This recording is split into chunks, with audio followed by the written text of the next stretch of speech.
Friends, my name is Kanchan and welcome back to a new lesson. Friends, आज का हमारा lesson है has and have के बारे में। आज हम जानेंगे कि हैज़ एंड हैव का यूज़ किन सब्जेक्ट्स के साथ किया जाता है एंड कैसे किया जाता है। साथ ही हम हैज़ एंड हैव के साथ yes no question and WH question बनाना भी सीखेंगे। So let's get started. So friends, जैसे कि मैंने आपको बताया, आज का हमारा लेसन है हैज़ एंड हैव के बारे में। उसके लिए हम दो शॉर्ट फॉर्म्स की बात करेंगे, जैसे डू नॉट को हम शॉर्ट में डोंट लिखते हैं एंड डज नॉट को डजंट लिखते हैं। ये दो शॉर्ट फॉर्म्स हैं। एंड हैज़ एंड हैव का जो यूज़ है वो हमेशा प्रेजेंट में किया जाता है। हैज़ एंड हैव का यूज़ सेम सिचुएशन में होगा बट अलग अलग सब्जेक्ट्स के साथ होगा। लेट्स सी, जैसे कि आई, वी, यू, दे या फिर प्लूरल, यानी कि सब्जेक्ट हमारा अगर प्लूरल हो, इन सभी सब्जेक्ट के साथ हमेशा किसका यूज किया जाता है? हैव का यूज किया जाता है। Like I have, we have, simple. और अगर हमारा सेंटेंस नेगेटिव है देन हम डू नॉट हैव का यूज करते हैं, यानी आई, वी, यू, दे या फिर किसी प्लूरल सब्जेक्ट के साथ पॉजिटिव सेंटेंस में हैव का यूज होगा और अगर नेगेटिव सेंटेंस है तो डू नॉट हैव का यूज होगा। सिंपल। नेक्स्ट है he, she, it, Rahul means कोई भी नेम एंड सिंगुलर, यानी अगर हमारा सब्जेक्ट सिंगुलर है तो किसका यूज किया जाता है? हैज का यूज किया जाता है। यानी इन सब्जेक्ट के साथ हमेशा हैज का यूज होगा। Simple, like he has, she has, it has, simple. और अगर सेंटेंस नेगेटिव है देन डज नॉट हैव का यूज किया जाता है, जिसे हम डजंट हैव भी बोल सकते हैं। सिंपल। तो ये बहुत ही सिंपल सा, बहुत ही ईजी टेबल है जो हर जगह फॉलो किया जाएगा हैज एंड हैव के लिए। चलिए हम कुछ एग्जांपल्स देखते हैं जिससे कि हम इजीली समझ सके। Let's see. सो फ्रेंड्स, चलिए कुछ एग्जांपल्स देखते हैं। फर्स्ट है I have a book, means मेरे पास एक किताब है। तो जैसा कि हमने बताया, आई के साथ किसका यूज होता है? हैव का यूज होगा। कभी भी हैज का यूज नहीं होगा। किसका होगा? हैव का। इसलिए यहाँ पे हमने लिखा है आई हैव अ बुक, मेरे पास एक किताब है। और अगर हमने कहा मेरे पास एक किताब नहीं है, सेंटेंस नेगेटिव है, वो भी हमने अभी टेबल में देखा, किसका यूज होता है? डोंट का, मीन्स डू नॉट हैव का। I don't have a book, I के साथ हैव लगेगा अगर सेंटेंस पॉजिटिव है और डू नॉट हैव लगेगा अगर सेंटेंस नेगेटिव है। कभी भी हैज या डजंट नहीं लगेगा। Simple, according to the table. I have a book, I don't have a book. Simple. Next example है हमारा he has some friends. अब he के साथ हमने किसका यूज किया? has का, क्योंकि he के साथ has का ही यूज किया जाता है। He has some friends means उसके कुछ दोस्त हैं। He has some friends। और अगर नेगेटिव सेंटेंस है then he doesn't have any friend, उसका कोई दोस्त नहीं है। तो he के साथ doesn't का यूज हुआ। He doesn't have any friend. Simple. He has some friends. He doesn't have any friend. Simple. Next example है Karan has a new phone. Karan means कि कोई भी नेम हो। तो हमने अभी बताया कोई भी नेम हो उसके साथ हमेशा has का यूज होगा। Karan has a new phone. Karan के पास नया फोन है। Next example है It has 4 rooms. For example, हमने कहा कि किसी घर को दिखा के हमने कहा कि इसमें 4 कमरे, तो हम बोल सकते हैं It has 4 rooms. There are 4 rooms भी बोल सकते हैं and it has 4 rooms भी हम बोल सकते हैं। It has 4 rooms. Simple. और it के साथ हमेशा has का यूज किया जाता है। It has 4 rooms. Simple. तो ये तो हमने सीखा पॉजिटिव एंड नेगेटिव सेंटेंस बनाना। ना हम yes no क्वेश्चन की बात करते हैं। So let's see. So friends, ना हम बात करते हैं yes no क्वेश्चन की।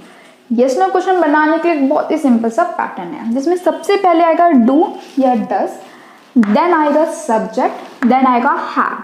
अगर डू या डज का यूज किया गया सेंटेंस में तो हैव का ही यूज होगा, कभी भी हैव का यूज नहीं होता। अब डू आएगा या डज, ये डिपेंड करता है कि हमारा सब्जेक्ट क्या है, जैसा कि हमने टेबल में पढ़ा है। किस पे डिपेंड करेगा? सब्जेक्ट पे डिपेंड करेगा। फॉर एग्जाम्पल, हमने कहा do you have a pen, क्या तुम्हारे पास पेन है? यू के साथ डू का यूज किया गया। क्यों? जैसा कि हमने बताया नेगेटिव सेंटेंस है तो यू डू नॉट हैव होता है, यू के साथ डू का यूज होता है। वैसे यस नो क्वेश्चन में भी डू का ही यूज होगा। Same, do you have a pen. Next, does he have time for you, क्या उसके पास तुम्हारे लिए टाइम है? Does he have time for you. तो यहाँ पे भी ही के साथ डज लगा, जैसे नेगेटिव में बताया ही डज नॉट हैव, ही के साथ डज लगता है, तो यस नो क्वेश्चन में भी डज ही लगेगा। Does he have time for you, simple. Next, do they have a car, क्या उनके पास कार है, या फिर does he have a car, क्या उसके पास कार है। Do they have a car, क्या उनके पास कार है। Does he have a car, क्या उसके पास कार है। दे के साथ लगा डू, सेम। ही के साथ लगा done, same according to the table. तो अगर आप उस टेबल को याद कर लेंगे तो सिंपल से कोई भी सेंटेंस आप बना सकते हैं, डिपेंड करता है उस टेबल पे, सिंपल। तो ये तो बात हो गई यस नो क्वेश्चन की। ना हम बात करते हैं WH क्वेश्चन की। WH क्वेश्चन कौन होते हैं, जैसे कि जो व्हाट, व्हाई, हाउ एक्सेट्रा से स्टार्ट हो, वही हमारे WH क्वेश्चन होते हैं। उसके लिए भी एक सिंपल सा पैटर्न है, जैसे सबसे पहले WH जो भी हमारा question like what, why, how etcetera, then same उसी की तरह डू या डज आएगा हमारा, देन हमारा सब्जेक्ट प्लस हैव, ये सिंपल सा पैटर्न है। जैसे व्हाट डू यू हैव, तुम्हारे पास क्या है, या फिर why does he have a phone, उसके पास फोन क्यों है। तो सबसे पहले WH लगा व्हाट, देन डू या डज में से डू, जो डिपेंड करता है सब्जेक्ट पे, यहाँ पे यू है इसलिए यहाँ पे डू का यूज किया। देन हमारा सब्जेक्ट यू, देन हैव। तो इस पैटर्न के थ्रू हमने बनाया ये sentence, what do you have, तुम्हारे पास क्या है, या फिर why does he have a phone, उसके पास फोन क्यों है।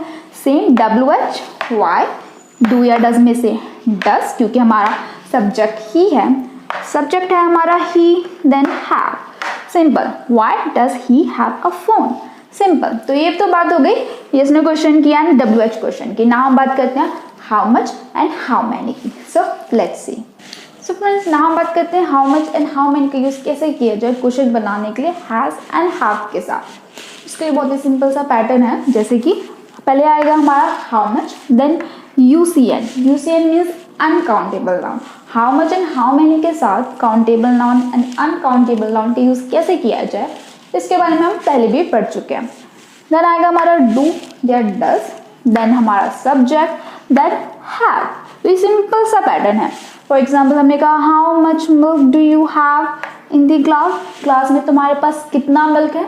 तो सिंपल, सबसे पहले हाउ मच जैसे पैटर्न में है हाउ मच, देन UCN यानी हमारा अनकाउंटेबल नाउन, मिल्क हमारा अनकाउंटेबल नाउन है, डू या डज में से डू, देन सब्जेक्ट हमारा यू। अब यहाँ पे डू क्यों लगा, क्योंकि हमारा सब्जेक्ट यू है, यू के साथ डू ही आएगा, डू यू। देन आएगा have, so how much milk do you have in the class, class में तुम्हारे पास कितना मिल्क है, सिंपल। नेक्स्ट एग्जांपल है how much money does he have in his pocket, pocket में, उसकी pocket में कितने पैसे हैं उसके पास, सिंपल।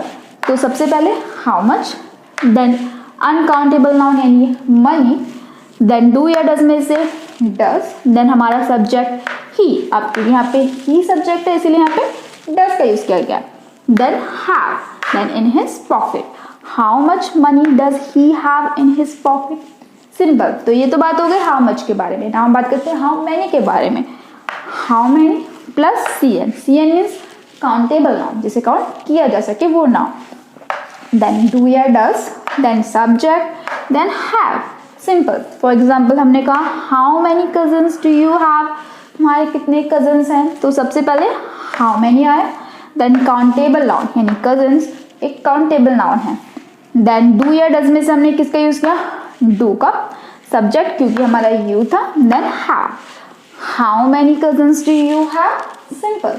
नेक्स्ट है how many books does she have, उसके पास कितनी किताबें हैं, हाउ मैनी, देन हमारा काउंटेबल नाउन बुक, बुक्स हमारे काउंटेबल नाउन है, देन डू या डज में से डज, जो डिपेंड करता है हमारे सब्जेक्ट पे, क्यों, क्योंकि हमारा सब्जेक्ट क्या है, शी के साथ डज का यूज होगा, then have, how many books does she have, simple. So ये आज हमने सीखा हैज एंड हैव के इम्पॉर्टेंट रूल्स के बारे में। आगे हम हैज एंड हैव का यूज टेंस में भी सीखेंगे।